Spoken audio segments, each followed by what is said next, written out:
السلام عليكم، ازيكم عاملين ايه؟ اتمنى انكم تكونوا كويسين وبخير. طبعا النتيجه ظهرت وفي ناس كتير ما وصلتش للكليه اللي هي عايزاها، ناس كتير جايبه في الستينات والسبعينات والثمانينات، وناس كمان انا اعرفهم. انا طالعه في الفيديو ده هقول لكم كده على كام حاجه ممكن تكونوا مش واخدين بالكم منها او ممكن تكونوا فاهمينها غلط، بس بعد ما تستقبل النتيجه كده وتستقبل الصدمه بتاعتها هتكتشف بعدين ان انت كنت غلطان. ليه بقى كنت غلطان؟ ولا نقطه ان انت ترضى بنتيجتك وان انت ترضى بقضاء ربنا ليك دي ما فيهاش نقاش اصلا. انت كده كده مجبر ان انت ترضى بقضاء ربنا، ان ده الخير ليك. دي حته خلاص كده المفروض انت تكون اقتنعت بيها. انا عارفه انه صعب ان انت يكون عندك احساس ان انت عايز ترضى بقضاء ربنا، بس في نفس الوقت يعني انت موجوع من جواك على الكليه اللي انت كان نفسك فيها. عارفه ان ده احساس صعب جدا. خد وقتك في الزعل وازعل براحتك واعمل كل اللي انت نفسك فيه، بس وانت من جواك مسستم نفسك كده على ان انت برضو راضي بقضاء ربنا ليك. اسطوره بقى ان الاهل مرسخين في عقولهم ان كليه قمه وان كليه مرحله اولى وكليه مرحله تانية، دي حاجه دلوقتي في الزمن اللي احنا فيه ده وفي الدنيا اللي احنا عايشين فيها دي حاجه المفروض دلوقتي كل الناس تبقى اصلا مدركه ان ده مش صح. لان انت لما تدخل الكليه وكمان لما تتخرج من الكليه هتكتشف فعلا ان هي مش بالكليه خالص.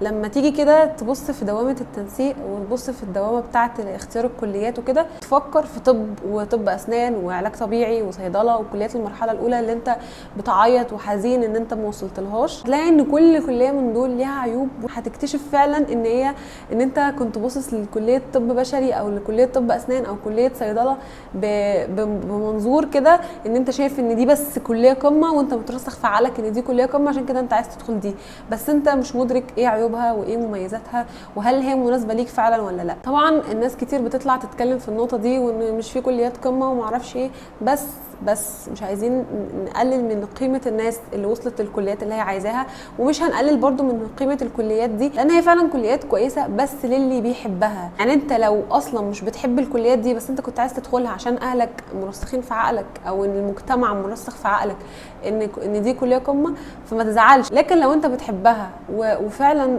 انت زعلان عشان انت كان نفسك تدخل حاجه طبيه ماشي، انت من حقك هنا تزعل، نعذرك ان انت زعلان في الحته دي، تقدر تعوضها بقى بكذا حاجه تانية. مش عايزين نقلل من قيمه بس الناس اللي وصلت للكليات اللي هي عايزاه. طبعا كلكم تعبتوا وانا عارفه ان انتوا كلكم تعبتوا، كلكم تستحقوا توصلوا لكل اللي نفسكم فيه، اللي نفسكم فيه مش اللي الناس نفسها فيه او مش اللي المجتمع نفسه فيه او مش اللي كل الناس اللي حواليك نفسها فيه. على فكره بقى الناس اللي جايبه مجاميع 60 و70 و80%، الناس دي فرصتها حلوه اختيار والتفكير. ليه بقى؟ لان اللي جايب 90 و91 و92 و93 الناس دي جابت مجموع طب، لو هم حابين كليه تانية غير الطب فهم مش هيسيبوها علشان ابوه لو عرف ان هو هيسيب كليه طب ويروح مثلا يختار حاسبات ومعلومات او يختار كليه علوم او يختار اعلام او يختار الكليه اللي هو حاببها، ابوه هينتحر او هيرميه هو من الشباك مثلا. خلاص هم كده خلاص هم مجبرين ان هم خلاص عارفين هيقدموا في طب وخلاص وهيختاروا كليه من الكليات الطبيه اللي هم حابينها وخلاص الموضوع انتهى.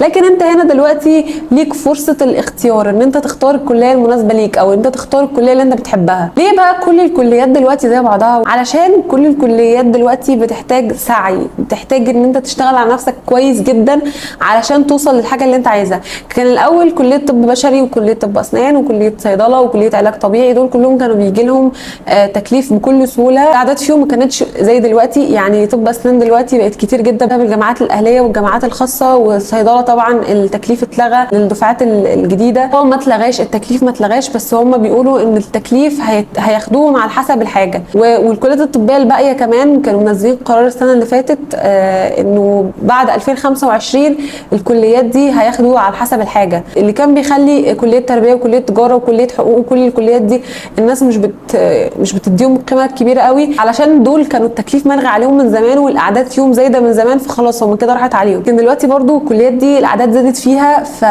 ففرصتك في الشغل برضو بقت صعبه، بتحتاج تشتغل على نفسك جامد جدا علشان تقدر توصل وتتميز. فعشان كده كل الكليات دلوقتي متساويه. لو انت اشتغلت على نفسك في كل الكليات ايا كان ايه كليتك وشفت ايه الفرص المتاحه ليك في الشغل واخترت القسم او الحاجه اللي هي فعلا ما فيهاش اعداد كتير وهتقدر تتميز فيها وتاخد فيها كورسات او تعمل فيها دبلومات او تعمل فيها اي حاجه يعني توصلك لمكانه عاليه فيها تقدر تشتغل منها، هتوصل للي انت عايزه. يعني مثلا كليه زراعه ممكن تطلع منها دكتور تغذيه، كليه تربيه رياضيه تقدر تشتغل فيها مع دكتور علاج طبيعي، كليه اداب مثلا فيها اقسام كتير ممكن تطلع منها تشتغل لوحدك بعيدا عن التكليف بقى وكل الحاجات دي. ممكن مثلا تهتم بلغه معينه من اللغات اللي انت بتدرسها وتطور نفسك فيها وتدي فيها كورسات، زي الايطالي مثلا، زي الالماني، زي الفرنساوي. مجالات الشغل كتيره، وبعيدا كمان عن كليتك. كده كده انت اصلا المفروض لما تدخل اي كليه تدور على مهاره تانية تتعلمها، او تدور على ان انت تكون بتشتغل في حاجه تانية من وانت في سنين الدراسه بتاعتك. مثلا في ناس بتحب تدي دروس مثلا، تبقى شاطره في القاء المعلومه وكده، وبتاخد كورسات وبتتدرب ومش عارفه ايه، وبتنزل تدي دروس، والناس دي بتنجح جدا على فكره. في ناس مثلا ممكن تكون في كليه عاديه وتدرس تغذيه مثلا، بتبقى بتتابع معاها عشان تخسيس وكده، او عشان تظبط جسمك او كده. فبجد فرص الشغل كتير، ودلوقتي في الوقت اللي احنا فيه ده فرص الشغل فعلا بقت كتير في المجالات الواسعه يعني. فايا كان الكليه اللي انت فيها، كده كده انت ان شاء الله هتشتغل، ولو انت اشتغلت على نفسك في اي كليه هتتميز. مفيش حد ما بيشتغلش على نفسه وما بيلاقيش في الاخر، سواء كنت في طب بشري، في طب اسنان، في علاج طبيعي، في صيدله، في زراعه، في تجاره، في تربيه، في كل كليه من الكليات. لو ما اشتغلتش على نفسك ولو ما ساعدتش، صدقني مش هتوصل لاي حاجه. لو انت دخلت طب اسنان او دخلت طب بشري وكنت عادي كده بتذاكر عادي وخلاص، وخلصت كليتك بالعافيه وخلاص وقعدت، صدقني مش هتلاقي اي شغل، مش هتبقى مطلوب.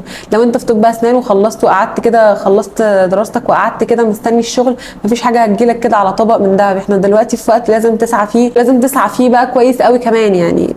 تسعى وتتعب وتتكحرت جامد عشان تقدر توصل للحاجه اللي انت عايزها. لو انت في كليه اداب، لو انت في كليه تربيه، لو انت في كليه تجاره، لازم تتكحرت جامد جدا عشان تقدر توصل للحاجه اللي انت عايزها. ولازم تسعى ولازم تدور ولازم تتعلم. مش بقول والله اي كلام عشان ما تتضايقوش، بس بجد فعلا ايا كان ايه الكليه اللي انت هتاخدها دلوقتي او ايه الكليه اللي انت هتدخلها، لازم تسعى فيها ولازم تطور من نفسك. انت في سن 18 او 19 او 20 سنه لحد 26 27 28 سنه، انت لازم في الفتره دي تبني لنفسك بيس كده. لازم تبقى يعني لازم تعمل لنفسك قيمه في المجتمع، وتعمل لنفسك مكانه في المجتمع، ولازم تبني نفسك وتطور من نفسك وتطور من ذاتك علشان تبقى مطلوب ويبقى عندك حاجات مش موجوده عند غيرك، فتبقى شخص ناجح توصل لكل الحاجات اللي انت عايزها. انا كنت منزله اسك على الانستجرام علشان لو في اي حد بيسال اي حاجه في موضوع التنسيق والكليات وكده، ازاي يختار الكليه والكلام ده كله، فيه اسئله كتير جت. نزلت اسك واخترت منه الاسئله المهمه على قد ما اقدر. اخترت حبه اسئله حلوين يعني، وهجاوب لكم عليهم دلوقتي. اول سؤال بيقول: بابا عايزني ادخل بشري وانا بحب اسنان وحاسه اني مايله ليها اكتر، وانا بجد مش عارفه اعمل ايه. انتي اتكلمي مع باباكي، وري له مثلا فيديو بتاع بشري وفيديو بتاع اسنان. مش شرط ليا، ممكن لاي حد تاني. لو اي حد تاني منزل، لو انتي بحثتي ودورتي، شوفي اي حد، شوفي عموما يعني مميزات الكليه وعيوب الكليه وشوفيها انتي، ووريها لباباكي، وفكروا كده مع بعض واقنعيه وخليه يقنعك، وشوفوا في الاخر انتوا وصلتوا لحل ايه. ما تجبروش عيالكم على حاجه، وانتوا ما تجبروش اهاليكم برضو على حاجه يعني. حاولوا ان انتوا تلاقوا حل متوسط ما بينكم يعني انتوا الاثنين. فانت شوفي، خليه اقنعيه، وبرده هو خليه يقنعك. هو ممكن يكون مثلا شايف حاجات انت مش شايفاها. المهم ان هو يشوف معاكي المميزات والعيوب، ويشوف بقى تقسيمه السنين وفرص الشغل بعد كده، وشوفوا بقى في الاخر ايه المناسب. نحدد الكليه على اساس بنحبها ولا لا، ولا فرص العمل بعد كده. هو سؤال صعب، بس انت لازم توفق ما بين الاثنين. لازم توفق ما بين الكليه انت تكون بتحبها، وفي نفس الوقت لازم توفق ما بين فرص الشغل بعد كده، لان فرص الشغل بعد كده مهمه. ازاي نختار كليتنا صح؟ لسه زي ما انا قلت دلوقتي، تشوف ايه المميزات وايه العيوب، وتشوف فرص الشغل، وتشوف تقسيمه السنين هل هي مناسبه ليك ولا لا، وبعد كده تختار. علاج طبيعي ولا صيدله البنت؟ انا ما بقتنعش بكلمه لبنت ولولد، كل الكليات تنفع، بس في صيدله بالذات هي ممكن يكون فيها ميزه للبنت، ان هي وهي مثلا غنيه يعني ومعاها فلوس تقدر تفتح صيدليه او صيدليتين. هي ليها صيدليتين تفتحهم، تشتغل وهي في البيت مرتاحه، تجيب حد يقعد في الصيدليه وتبقى هي مرتاحه في البيت. هي دي بس الميزه الوحيده. هل اسنان بنمتحن السنه على بعضها ولا كل ترم لوحده؟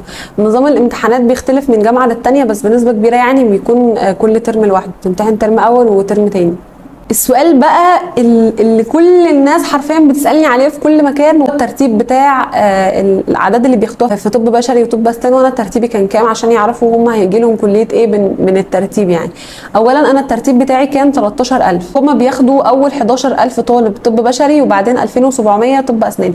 ده في السنه بتاعتي انا. السنه اللي فاتت اعلن مصدر مسؤول بوزاره التربيه والتعليم ان عدد الطلاب المقبولين هذا العام بكليه الطب البشري يمثل 12000 طالب. يعني هم بياخدوا 12,000 طالب في طب بشري. في طب اسنان بقى ان هم بياخدوا في حدود من 2200 الف طالب وطالبه في الجامعات الحكوميه. الحاجات دي نازله من 3 ايام بس. ياخدوا السنه دي اول 12,000 طب بشري، وبعد كده 2200 او من 2200 ل 2300 طب اسنان. انت شوف بقى انت ترتيبك كام، شوف بقى انت بنسبه كبيره هيجي لك ايه يعني. كمان على فكره التنسيق هيقل السنه دي بدليل ان هم اخدوا كليات المرحله الاولى من 88.2 يعني التنسيق ان شاء الله هيقل، وان شاء الله كل واحد فيكم يلحق الكليه اللي هو نفسه فيها والكليه اللي هو عايزها. بس كده، لو عايزين تسالوا في اي حاجه تانية بخصوص التنسيق او بخصوص كليات او كده قولوا لي في الكومنتس. ولو عجبكم الفيديو ما تنسوش تعملوا لايك للفيديو ده، ولو اول مره تشوفوني انا منى البلتاجي ما تنسوش تشتركوا في القناه وتفعلوا زر الجرس على كلمه الكل عشان يوصلكم كل اشعار بكل فيديو جديد بنزله.